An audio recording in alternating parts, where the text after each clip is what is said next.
അസ്സലാമു അലൈക്കും. Welcome to Minu's world. എല്ലാവർക്കും സുഖമല്ലേ? ഇന്ന് ഞാൻ വന്നിട്ടുള്ളത് നമ്മളുടെ നാടൻ പൊതിച്ചോറിൻ്റെ റെസിപ്പിയുമായിട്ടാണ്. നമ്മളുടെ പണ്ടത്തെ വളരെ നമ്മളുടെ സ്കൂൾ കാലഘട്ടത്തിൽ അല്ലെങ്കിൽ കോളേജ് കാലഘട്ടത്തിൽ എല്ലാവർക്കും ഓർമ്മിക്കാൻ പറ്റുന്ന ഒരു നൊസ്റ്റാൾജിക് വിഭവമായിട്ടാണ് ഞാനിന്ന് വന്നിട്ടുള്ളത്. പൊതിച്ചോറ് എല്ലാവർക്കും ഇഷ്ടമായിരിക്കും, ആർക്കും ഇതൊന്നും ഇഷ്ടമല്ലാതിരിക്കില്ല. സാധാരണ നമ്മൾ സ്കൂൾ കൊണ്ടുവരുന്ന സമയത്ത് ഇത്തരം ഡിഷസ് ഒന്നും ഉണ്ടാവില്ല. എന്നാലും നമ്മൾ ഏകദേശം ഇതുപോലൊക്കെ തന്നെ ഏതെങ്കിലും ഒരു തരം അല്ലെങ്കിൽ രണ്ട് തരം കൂട്ടാനെങ്കിലും നമ്മളുടെ ചോറിലില്ലാതിരിക്കില്ല. പിന്നെ ഉച്ച സമയത്ത് വിശന്ന വയറുമായിട്ട് ആ ചോറ് പൊതി തുറന്ന് അത് കഴിക്കുന്നതിൻ്റെ ആ ഒരു വായില തുറക്കുമ്പോഴുള്ളൊരു സ്മെല്ല് അതൊന്നും പറഞ്ഞാൽ തീരില്ല. അത്രയ്ക്കും വളരെ നമുക്ക് പ്രിയപ്പെട്ട ഓരോരോ മൊമെൻറ്റ്സാണ് അതൊക്കെ. അപ്പോൾ ഇനി ആദ്യമായിട്ട് ഇതിലേക്ക് വേണ്ടത് ഫിഷ് ഫ്രൈ ആണ്. അതെങ്ങനെയാണ് ഉണ്ടാക്കുന്നതെന്നുള്ളത് നോക്കാം. ആദ്യമായിട്ട് നമ്മളൊരു പാത്രത്തിലേക്ക് ആവശ്യത്തിനുള്ള മുളക് പൊടി, കുറച്ച് കുരുമുളക് പൊടി, എരിവൊക്കെ നിങ്ങൾക്ക് തീരുമാനിക്കാവുന്നതാണ്. പിന്നെ 1/2 ടീസ്പൂൺ മഞ്ഞൾപ്പൊടി, ചെറിയ ഉള്ളി ചതച്ചത്, ഒരു 4-5 ഉള്ളി ചതച്ചത് ജസ്റ്റ് ഒന്ന് ഇട്ട് കൊടുത്താൽ മതി. ആവശ്യത്തിന് ഉപ്പ്. പിന്നെ ഞാനിപ്പോൾ ഇവിടെ 1 ടീസ്പൂൺ വിനാഗിരിയാണ് യൂസ് ചെയ്തിട്ടുള്ളത്. ഇനി നമുക്കിതൊന്ന് കുഴച്ചെടുക്കാം.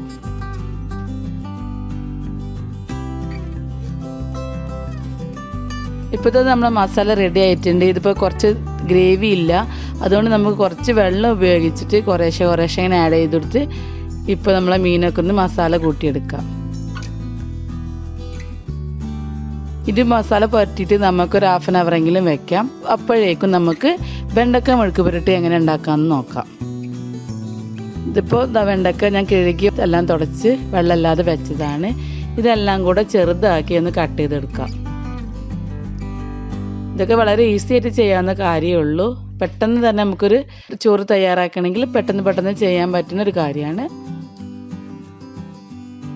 ഇപ്പോൾ നമ്മുടെ വെണ്ടക്ക റെഡിയായി വന്നിട്ടുണ്ട്. ഇനി ഇത് നമുക്കൊന്ന് ഉണ്ടാക്കിയെടുക്കാം. ഒരു പാൻ വെച്ചിട്ട് അതിലേക്ക് ഒരു 10-12 ചെറിയ ഉള്ളിയാണ് ഞാനിപ്പോൾ ഇവിടെ ക്രഷ് ചെയ്തെടുത്തിട്ടുള്ളത്. നിങ്ങൾക്ക് ചെറിയുള്ളി കയ്യിലില്ലെങ്കിൽ സവാളയായാലും കുഴപ്പമൊന്നുമില്ല. പക്ഷെ ചെറിയ ഉള്ളിയാണെങ്കിൽ ഒരു നാടൻ ടേസ്റ്റ് ഉണ്ടാവും, അതുകൊണ്ടാണ്. പിന്നെ ഇതിൽ എണ്ണ യൂസ് ചെയ്തിട്ടുള്ള വെളിച്ചെണ്ണയാണ് കേട്ടോ, അത് ഞാൻ പറയാൻ വിട്ടു. വെളിച്ചെണ്ണയാണ് യൂസ് ചെയ്തിട്ടുള്ളത്. പിന്നെ അതിലോട്ട് നമുക്ക് കറിവേപ്പില ഇട്ടിട്ട് ഒന്ന് മിക്സ് ആക്കി കൊടുക്കാം. ഇത് നല്ലോണം ഈ വെളിച്ചെണ്ണയിൽ കിടന്നത് മൂത്ത് വരുമ്പോൾ നല്ലൊരു സ്മെല്ല് വരും. ആ സമയത്ത് നമുക്ക് 1 ടീസ്പൂൺ ക്രഷ്ഡ് ഉണക്കമുളക് ഇട്ട് കൊടുക്കാം. ഇതിന് പകരം നിങ്ങൾക്ക് മുളക് പൊടിയും യൂസ് ചെയ്യാൻ കുഴപ്പമൊന്നുമില്ല. ഇതൊരു ഓതൻറ്റിക് സ്റ്റൈലിൽ ഇപ്പോൾ ചെയ്യുകയാണെങ്കിൽ നമ്മൾ ക്രഷ്ഡ് ചില്ലി ഇട്ടാണ് നല്ലത്, അതുകൊണ്ടാണ് ക്രഷ്ഡ് ചില്ലി ഇട്ടത്. ഇപ്പോൾ ഇതെല്ലാം കൂടെ നമുക്കൊരു ഫ്രൈ ആയി വന്നിട്ടുണ്ട്. ഇനി അതിലോട്ട് 1/2 ടീസ്പൂൺ മഞ്ഞൾപ്പൊടി കൂടി ഇട്ട് കൊടുത്തിട്ട് നമുക്കിത് നന്നായിട്ടൊന്ന് വഴറ്റിയെടുക്കാം. ഇപ്പോൾ നമ്മുടെ മസാല റെഡിയായി വന്നിട്ടുണ്ട്. ഇനി അതിലോട്ട് നമ്മൾ അരിഞ്ഞു വെച്ചിട്ടുള്ള വെണ്ടക്ക ഇട്ട് കൊടുക്കാം. ഇനി ഇത് ചെറിയ തീയിൽ ഇങ്ങനെ കിടന്നിട്ട് വേവണം. കാരണം ചെറിയ തീയിൽ വേവിക്കണം, അല്ലെങ്കിൽ നമ്മൾ വിചാരിച്ച പോലെ ഒരു ഫ്രൈ ആയിട്ട് ഇത് കിട്ടില്ല. അതുകൊണ്ടാണ് ചെറിയ തീയിൽ വേവിക്കണം എന്ന് പറയുന്നത്. കുറച്ച് സമയം എടുക്കും. ഇപ്പോൾ നമ്മൾ ഇതുവരെ ഉപ്പൊന്നും ഉപയോഗിച്ചിട്ടില്ല, അതുകൊണ്ട് ഇനി ആവശ്യത്തിനുള്ള ഉപ്പിട്ട് കൊടുക്കാം. എന്നിട്ട് നമുക്കിതിങ്ങനെ ഇടയ്ക്കിടയ്ക്ക് ഇളക്കി കൊടുക്കുകയും വേണം.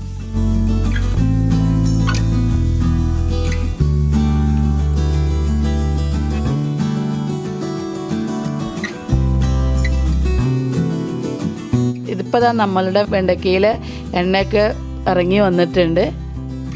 ഇപ്പോൾ ഏകദേശം ഒരു ഫ്രൈ ആയി വന്നിട്ടുണ്ട്. ഇനി ഇത് നമുക്കൊരു പാത്രത്തിലോട്ട് മാറ്റി വയ്ക്കാം.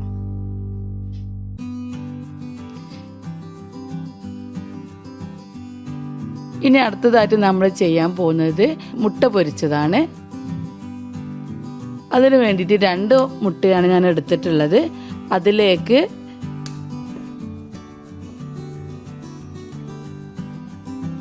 3 വലിയ ചീരുള്ളിയാണ് എടുത്തിട്ടുള്ളത്. അതുപോലെ തന്നെ പച്ചമുളകും ആഡ് ചെയ്തിട്ടുണ്ട്. അതൊക്കെ നിങ്ങളുടെ ഇഷ്ടത്തിന് അനുസരിച്ചിട്ട് കൂട്ടുകയോ കുറക്കുകയോ ചെയ്യുകയൊക്കെ ചെയ്യാം, കുഴപ്പമൊന്നുമില്ല. ഇനി ആവശ്യത്തിന് ഉപ്പ് ഇട്ടിട്ട് ഇതൊന്ന് നന്നായിട്ട് മിക്സ് ആക്കി എടുക്കാം. എന്നിട്ട് നമുക്കിതൊന്ന് പൊരിച്ചെടുക്കാം.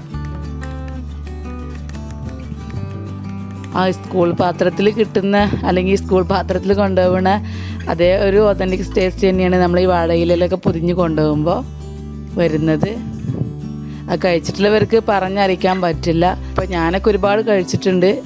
നല്ലൊരു നൊസ്റ്റാൾജിക് വിഭവം തന്നെയാണിത്. എൻ്റെ ഫ്രണ്ടിന് ഒരു സൂ പെപ്പർ കാൻഡി എന്ന് പറഞ്ഞ ഒരു ചാനലുണ്ട്. അവൾ അതിൽ പൊതിച്ചോറിൻ്റെ റെസിപ്പി ഇട്ടിട്ടുണ്ടായിരുന്നു. അതെൻ്റെ മക്കൾ കണ്ടിട്ട് അവർ ഭയങ്കര ഇൻട്രസ്റ്റഡ് ആയിട്ടാണ് ഉണ്ടാക്കണം എന്ന് പറഞ്ഞിട്ടാണ് ഞാനിപ്പോൾ ഇത് ഉണ്ടാക്കാനുള്ള ഒരു കാരണം. അപ്പോൾ താങ്ക് യു നാഫി. ഇപ്പോൾ ഇതാ നമ്മളുടെ ഒരു ഓംലേറ്റ് ഏകദേശം റെഡി ആയിട്ടുണ്ട്. ഇതൊന്ന് നമുക്ക് മറിച്ചിടാം. ഇത് നമ്മളുടെ ഓംലേറ്റ് റെഡിയായി. ഇനി നമുക്കൊരു പാത്രത്തിലോട്ട് മാറ്റാം. ഇപ്പോൾ ഇതാ നമ്മളുടെ അടുത്ത് നമ്മൾ മസാല കൂട്ടി വെച്ച ഫിഷ് ഇവിടെ റെഡി ആയിട്ടുണ്ട്. ഏകദേശം മസാലയൊക്കെ പിടിച്ചിട്ടുണ്ട്. ഇനി ഒരു പാന് വെച്ചിട്ട് ആവശ്യത്തിന് എണ്ണ ഒഴിച്ചിട്ട് കുറച്ച് കറിവേപ്പില ഇട്ട് കൊടുക്കാം. നമ്മളെപ്പോഴും ഫിഷ് ഫ്രൈ ചെയ്യുമ്പോൾ കറിവേപ്പില ഇട്ട് കഴിഞ്ഞാൽ നല്ല അടിപൊളി ടേസ്റ്റാണ് കേട്ടോ. ഇത് കറിവേപ്പില ഇട്ടിട്ട് നമ്മൾ ഫിഷ് ഫ്രൈ ചെയ്ത് നോക്കണം. ഒരു നല്ലൊരു സ്മെല്ല് വരും. ആ സ്മെല്ല് വരുമ്പോൾ തന്നെ നമുക്ക് മനസ്സിലാക്കാം ആ ഫിഷ് ഫ്രൈൻ്റെ ടേസ്റ്റ്. അതുപോലെ ചിക്കൻ ഫ്രൈ ചെയ്യുമ്പോഴും എല്ലാം ഞാൻ എപ്പോഴും കറിവേപ്പില യൂസ് ചെയ്യാറുണ്ട്. അതൊരു വല്ലാത്തൊരു ടേസ്റ്റ് തന്നെയാണ് കേട്ടോ. ഇപ്പം നമ്മളുടെ മീൻ ഒരു ഭാഗം റെഡി ആയിട്ടുണ്ട്. നമുക്ക് മറിച്ചിട്ട് കൊടുത്തിട്ടുണ്ട്. ഇപ്പോൾ ഇതാ ഫിഷ് ഫ്രൈ ഇവിടെ റെഡി ആയിട്ടുണ്ട്. ഇനി നമുക്ക് അടുത്തതായിട്ട് നമ്മളെ മെയിൻ ഇൻഗ്രീഡിയൻ്റ് ആയ തേങ്ങാ ചമ്മന്തിയാണ്. അതിന് വേണ്ടത് തേങ്ങ ഒരു കപ്പ് എടുത്തിട്ടുണ്ട്. ആവശ്യത്തിന് മുളക് പൊടി, കൂടെ തന്നെ ചെറിയ ഉള്ളിയാണ് ഞാൻ എടുത്തിട്ടുള്ളത്. ചെറിയ ഉള്ളി എത്രയോ കൂട്ടുന്നോ അത്രയും ടേസ്റ്റാണ്. ഇതിവിടെ ഇപ്പോൾ 8-10 എടുത്തിട്ടുണ്ട്. കൂടാതെ ഒരു തണ്ട് കറിവേപ്പില, ഒരു നുള്ള് പുളി, പിന്നെ ആവശ്യത്തിന് ഉപ്പെടുത്തിട്ട് നമുക്കിതൊന്ന് അരച്ചെടുക്കാം. ഇതൊക്കെ എല്ലാവർക്കും അറിയുന്ന റെസിപ്പി ആയിരിക്കും. എന്നാലും പൊതിച്ചോറിൽ എന്തൊക്കെയാണുള്ളതെന്നുള്ളത് ഞാനൊന്ന് പറഞ്ഞു എന്ന് മാത്രം. ഇപ്പം നമ്മളുടെ എല്ലാ ഐറ്റംസും ഇവിടെ റെഡിയായി വന്നിട്ടുണ്ട്. ഇനി നമുക്ക് ഇതൊന്ന് അസംബിൾ ചെയ്തെടുക്കാം. ഇതിൽ നാരങ്ങാച്ചാറും തൈരും കൂടെ വെച്ചിട്ടുണ്ട് കേട്ടോ. ഇനി നമുക്ക് വാഴയിലോട്ട് എല്ലാം അസംബിൾ ചെയ്തെടുക്കാം. ഇതിപ്പോൾ ഇവിടെ ലുലുന്ന് കിട്ടിയ വാഴയിലയാണ്. അപ്പം അത്ര നല്ല വാഴയിലൊന്നും അല്ല. നമ്മുടെ നാട്ടിലൊക്കെ ആണെങ്കിൽ ഫ്രഷ് വാഴയില തന്നെ കിട്ടുമായിരിക്കും. പക്ഷേ ഇവിടെ അപ്പോൾ അതൊന്നും പറ്റില്ല. അതുകൊണ്ടാണ് വാഴയിലൊക്കെ ഇങ്ങനെ വാടിയൊക്കെ ഇരിക്കുന്നത്. ഇപ്പം നമ്മളെപ്പോഴും ചോറ് ഇടുമ്പോൾ അതിന് മുന്നായിട്ട് വാഴയില ഒന്ന് വാട്ടിയെടുക്കണം. സ്റ്റൗവിൽ അടുപ്പത്തെ വെച്ചിട്ട്. ഞാനിപ്പോൾ ഇവിടെ എടുത്തിട്ടുള്ളത് മട്ടരിയുടെ ചോറാണ് കേട്ടോ. ഇനി ഫസ്റ്റ് നമുക്ക് വെണ്ടക്ക മെഴുക്ക് പുരട്ടിയാണ് ഞാനിവിടെ ആഡ് ചെയ്തിട്ടുള്ളത്. അത് കഴിഞ്ഞിട്ട് ഫിഷ് ഫ്രൈ വെച്ച് കൊടുക്കാം.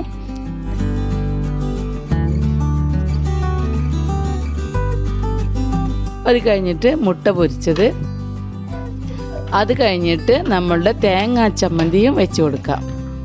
ഇനി നാരങ്ങ അച്ചാറാണ് ഇവിടെ വെച്ചിട്ടുള്ളത്. നാരങ്ങ അച്ചാറിൻ്റെ റെസിപ്പി ഞാൻ ഓൾറെഡി ചെയ്തിട്ടുണ്ട്. അപ്പോൾ നിങ്ങൾക്ക് എൻ്റെ ചാനലൊന്ന് സെർച്ച് ചെയ്ത് കഴിഞ്ഞാൽ അത് കിട്ടുന്നതായിരിക്കും. പിന്നെ കുറച്ച് തൈരും കൂടെ വെച്ചിട്ടുണ്ട്. ഇനി നമുക്കിതെല്ലാം കൂടി ഒന്ന് ഫോൾഡ് ചെയ്തെടുക്കാം. ആദ്യം വാഴൻ്റെ ഇല ഇങ്ങനെ മടക്കിയിട്ട് ഐറ്റംസ് ഒന്നും പുറത്ത് വരാതെ ഇങ്ങനെ മടക്കിയെടുക്കണം. നാട്ടിലാണെങ്കിൽ ഇങ്ങനെ മടക്കി വെച്ചിട്ട് നമ്മളുടെ ഒരു വാഴക്കയർ ചെറുതായിട്ട് കനമില്ലാതെ എടുത്തിട്ട് നടുവിൽ കൂടെ ഒരു കെട്ടൊക്കെ കിട്ടും. ഇപ്പോൾ ഇവിടെ അതൊന്നും കിട്ടാത്തത് കൊണ്ട് തൽക്കാലം ഉള്ളത് വെച്ച് അഡ്ജസ്റ്റ് ചെയ്തതാണ്. ഇവിടെ പേപ്പർ എനിക്ക് ചെറിയൊരു പേപ്പറാണ് കിട്ടിയിട്ടുള്ളത്. തൽക്കാലം ഞാൻ അത് വെച്ചിട്ട് അഡ്ജസ്റ്റ് ചെയ്തതാണ്. അപ്പോൾ ഇത് നമുക്ക് നമ്മളെ പൊതിച്ചോറ് ഇപ്പോൾ റെഡി ആയിട്ടുണ്ട്. ഇനി ഇത് നമുക്കൊരു 3 മണിക്കൂറെങ്കിലും കുറഞ്ഞത് വെക്കണം.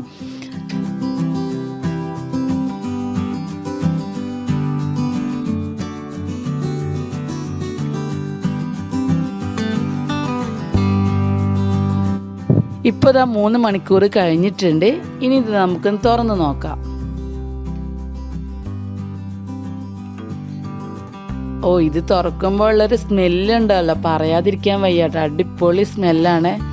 ഈ ചമ്മന്തിയുടെയും ഓംലേറ്റിൻ്റെയും എല്ലാത്തിൻ്റെയും ഒരു വാഴയിലയിൽ വെച്ചിട്ടുള്ളൊരു സ്മെല്ലുണ്ടല്ലോ. എല്ലാം നന്നായിട്ട് വന്നിട്ടുണ്ട്. അപ്പോൾ ഇനി ഞങ്ങൾ കഴിക്കാൻ പോവുകയാണ്. നിങ്ങളെല്ലാവരും ഇതൊന്ന് ഉണ്ടാക്കി നോക്കണം.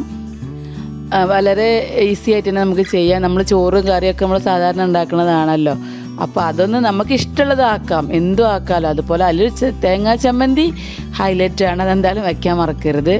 അതുപോലെ ഇപ്പോൾ മീൻ ഇവിടെ ഞാൻ എടുത്തിട്ടുള്ളത് ഇവിടെ കിട്ടിയ കഷ്ണമീനാണ്. പക്ഷേ അതിലേറെ നമ്മളെ നാടൻ അയല മത്തിയൊക്കെ കിട്ടുകയാണെങ്കിൽ അതാവും കുറച്ചുകൂടെ ടേസ്റ്റ് ഉണ്ടാവുക.